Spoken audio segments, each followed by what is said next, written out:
Hello and welcome to Aviation this week on Channels Television. I'm Bukola Joe Oketumbi. The new year is always a time to reflect and to set new goals. Prior to the COVID-19 pandemic, many passengers complained of the state of airport facilities and airline services in Nigeria. While the pandemic has left airports and airlines gasping for breath, passengers have not lowered their expectation from these two bodies. On this edition, the voices of passengers ring out loud with their desire for changes. Plus, aviation industry shares 4 billion naira palliative. Let's begin from here.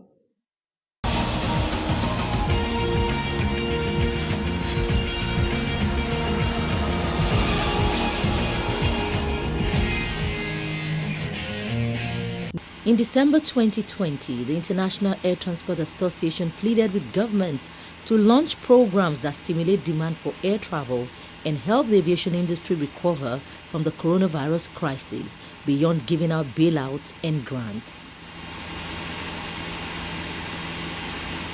The global body added that different governments had made about $173 billion available in assistance since the onset of the COVID crisis.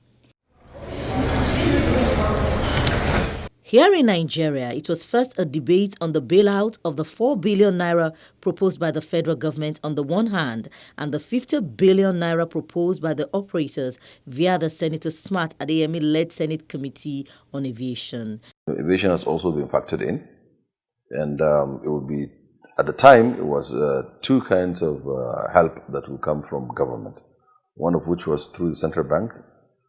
They will be giving out loan about 5% to the airlines to be able to retool, to pay salaries, to do XYZ. Government intended to give some palliatives, some grants, some donations.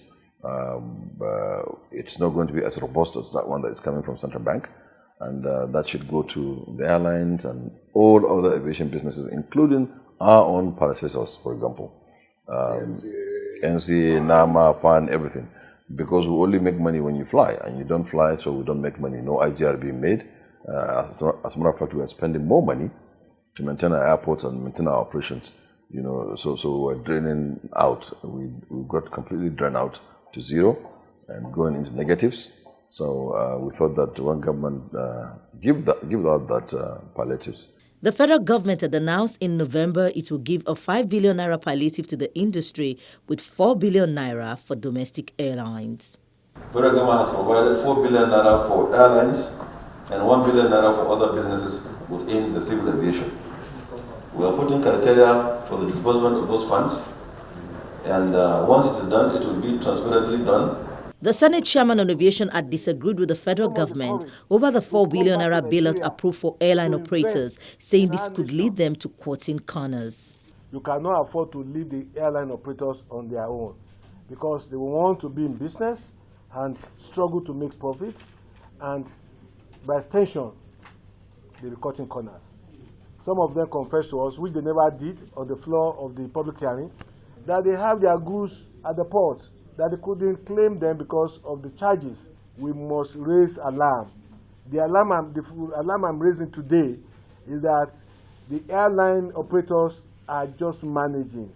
Other countries in Africa, they are giving substantial bailout to the airlines. If you say you are not concerned, God forbid, you don't know where you will fly, or your brother will fly, or your parents will fly. But we are getting 4 billion for all the airlines in Nigeria. It is very meager. No doubt about that. We are grateful to government for even considering us for at least something as little as that. Not giving at all is too bad. But now, industry sources say both scheduled and non-scheduled carriers have received 3 billion naira and 1 billion naira respectively from the government amid secrecy. This document from the ministry shows how the monies were disbursed plus the 5% that was given to agencies for the debt owed them by airline operators.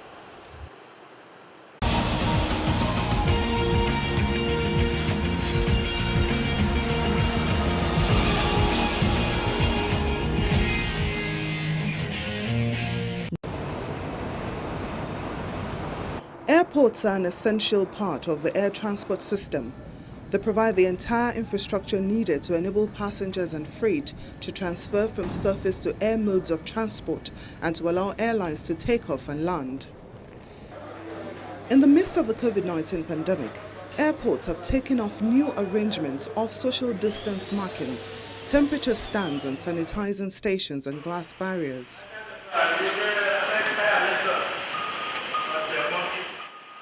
Passengers gather in the terminal as they jostle to reach their destinations. Traveling in the midst of the pandemic may not be the easiest of tasks, but some passengers say the process is trustworthy. The aviation sector have done well, perfectly well. On the past travel I made, I see a lot of change. People obeying the COVID-19 protocols and they follow the guidelines. So I'm thinking even today, I was impressed on what I see. When you look at it from the entrance, you can see a lot of measures have been taken. In fact, you are not allowed in without undergoing some process.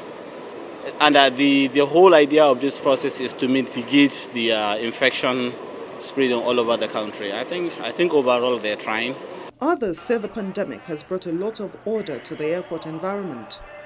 The level of order that we're able to have in our airports, our airports used to be chaotic, but surprisingly, we're able to respond. And the airports were orderly. So my hope is that the order will have put in place in aviation will continue going to 2021 and beyond. From airport infrastructure to airline services, passengers disembarking from the aircraft at this time, some travelers share their experience on board. I think the safety and precautionary measures that have been taken so far, in the airports, nationwide and everywhere, it's quite encouraging. You could see that the government, and basically not just the government, the individuals themselves are doing all that they can to ensure that they don't get the pandemic, encouraging other people to wipe their hands, use sanitizers and all of that. So the awareness is being created and it's good. And in 2021, travelers ask airlines to improve on their services. I would like to see more schedule, timely departure of aircrafts, more newer aircrafts in the system, more improvements in passenger handling, so that if you come to the airport, your experience will be seamless. I believe we need to invest more in our infrastructures, especially in our aviation system. It's going to benefit all of us. It's going to make more money for the people that are making money, and it's going to provide a better service for the people that fly. The second wave of coronavirus may make return to profitability by airlines, especially in Nigeria, extremely difficult. The situation looks dire with no hope in sight that they would survive and offer the same kind of services they offered pre-COVID-19.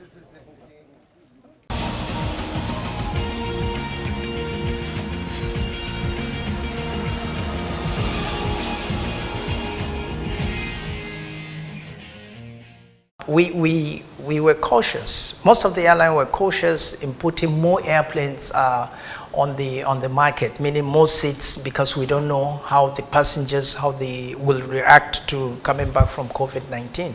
So as we saw that the passengers have more confidence, so people were bringing the airplanes back. But these airplanes were given, Civil Aviation Authority gave us a window of about 30 to 60 days that if any of these airplanes are due for the regular checks, it must be conducted. So I believe the reason why you are seeing less aircrafts flying in the sky is because that most of these airplanes have either used up the 30 to 60 days the NCA gave us, and they are now going for maintenance. And also, we that are in maintenance, we are finding it difficult to access spare parts because of the foreign exchange. So it's taking it longer. Well, I think aviation will close in a very difficult, and because of the COVID-19, of course, and because of the recession that the economy is going into. Luckily for us, the passenger traffic has increased. but the capacity is reducing, is shrinking, which is really bad. But on a more positive note, I think you will see you see airlines most likely merging together, or some of them are coming up. You see a very strong aviation industry, especially after the vaccine has been, we've started administering vaccines. Both international and domestic flights will increase because people will have more confidence in flying. They feel that it's still the safest way to fly. But what came after COVID is the problem of the foreign exchange, which is, of course, part of the economic issues that the country is faced with. And, of course, you know that aviation is dollar dependent. And everything we do is in dollars, apart from buying the fuel, but all spare parts, subscription, lease rentals, they are all in dollars. And dollar has risen. I mean, you hardly will even get it at 480, 490 naira to $1. So I think that is also responsible for increasing the fares. Not increasing, actually, because I don't think an airline increases fares. It's just that they close the lower buckets, and the prices that they have filed with the Nigerian Civil Aviation Authority are still there. It's just that we open the higher buckets, so that's what it is. And as I said, the demand is coming high. The amount of flying aircrafts in the country is getting lower. So the capacity is small, but the demand is high. So basic economic rule says high demand and supply will increase the price. Okay, we know that the dollar.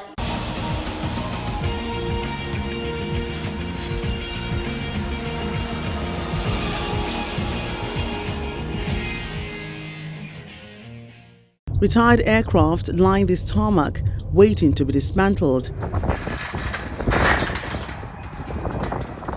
Various workers move air ramp across the tarmac.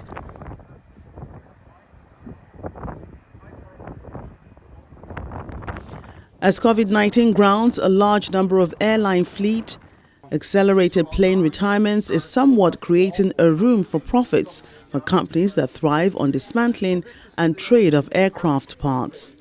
This is an Airbus 310 that we started the harvesting of parts and the decontamination of this specific aircraft. Canada's Aerocycle is bidding to buy grounded planes for the first time to dismantle and resell for parts instead of just recycling.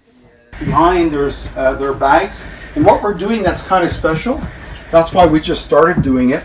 The insulation that you see here in the walls, we've given this to a company in Quebec that manufactures electric buses, and they want to reuse the insulation bags for their buses. So we're trying that out right now.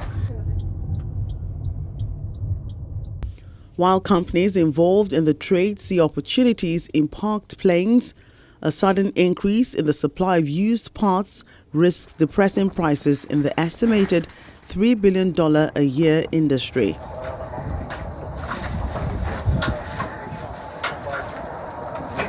With aviation remaining in a slump because of the pandemic, the fate of the world's pool of grounded planes is being closely watched by players in the market for used serviceable materials. They're going to have to make certain financial decisions and cut their losses. Try and maximize the value of getting a certain value for an aircraft now versus next year. No one knows what the actual market and how the market predictions are going to be, right? So if certain aircrafts are available now and they're priced right, that's where we're going to make the move to possibly purchase them. The number of planes dismantled for parts or scrap could double to 1,000 annually through 2023. That's up from roughly 400 to 500 planes a year since 2016. I think companies like ourselves are going to take certain precautions on harvesting parts off different types of airplanes to make sure that we're investing our money on removing parts that are in high demand.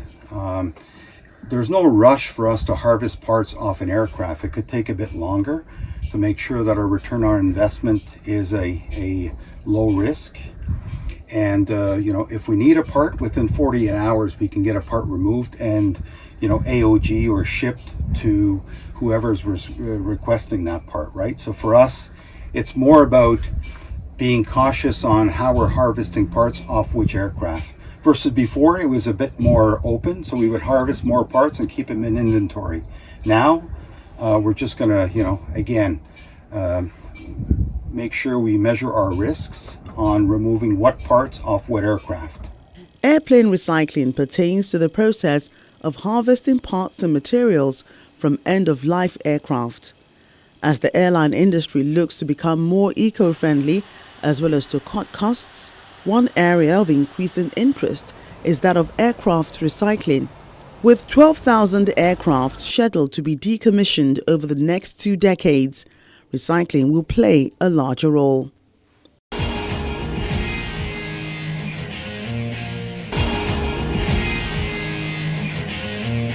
Welcome back. The COVID-19 pandemic is still defining the way we travel. On our next report, vaccine distribution in Indonesia and COVID-19 testing before boarding flights takes center stage.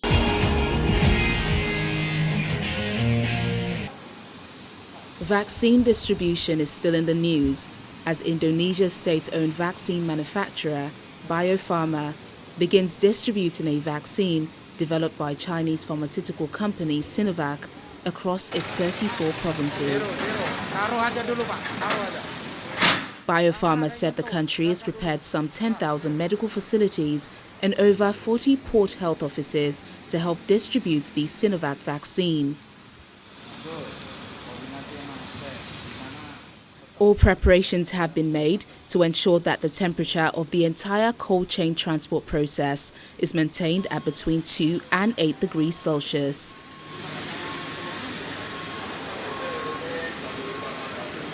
The Health Ministry adds that Sinovac's vaccine has achieved satisfactory clinical trial results in Turkey and Brazil, and the results also match the third phase clinical trial results of the vaccine currently being conducted in Indonesia.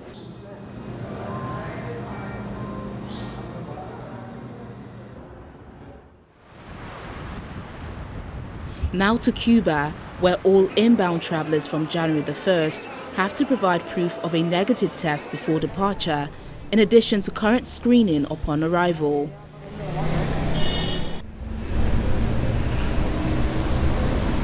Visitors have to take a test upon arrival at the airport and to isolate in their hotel until receiving the results 2 days later. Returning residents or those going to live in the community, like Cuban Americans going to stay with family, are required to take another test around 5 days later and to isolate until receiving the results of that second test. Now, all inbound travelers will also have to provide a certificate of a negative PCR test conducted in the 72 hours before arrival in Cuba. Cuba had earlier received kudos for successfully containing its coronavirus outbreak by isolating cases and suspected cases, contact tracing, and active monitoring of the population, in addition to deploying a partial lockdown. But like countries worldwide, it has to weigh the need to open up, especially in the face of its tourism-reliant economy, with the need to prevent the spread of the virus. And for arriving London passengers to New York who have had to get COVID-19 tests before their departure. I can't halt flights. I call on the U.S. government to do it. However, you're landing on New York soil, and you are landing within the state of New York. And therefore, I do have legal jurisdiction that I can assert. But my preference would be what the other countries did. U.S. should halt travel until we know what we're talking about and we know the facts. Don't make the same mistake you made in the spring. If you can't do that, then negative test required before they get on the flight. Earlier, airlines operating flights from London to John F. Kennedy International Airport agreed to a request from New York Governor Andrew Cuomo that they only allow passengers who test negative to fly. I think it's much easier And I think it makes it much easier for everybody else. I mean, I don't want to be home for 2 weeks if I'm COVID-free. It's the smartest thing to quarantine, I would say. However, like, I understand if people have their lives that they need to get to and just want to take the test. The three airlines, British Airways, Delta Airlines and Virgin Atlantic, said they would begin screening passengers on these routes. We put together an enforcement mechanism for the quarantine procedure, where we actually have police in an airport now.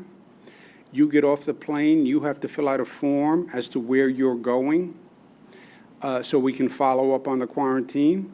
If you don't fill out that form, it's illegal for you to leave the airport. These are drastic measures that were inconceivable before this. We'll do it our own way, but The U.S. government is considering requiring that all passengers traveling from the United Kingdom receive a negative COVID-19 test within 72 hours of departure as a condition of entry.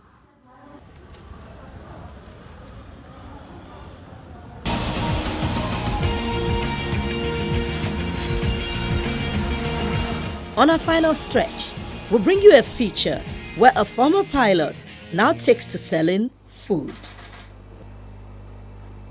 Every morning, Malaysian aircraft pilot Azrin Mohammed Zawawi dons his white captain's uniform and hat before heading to work.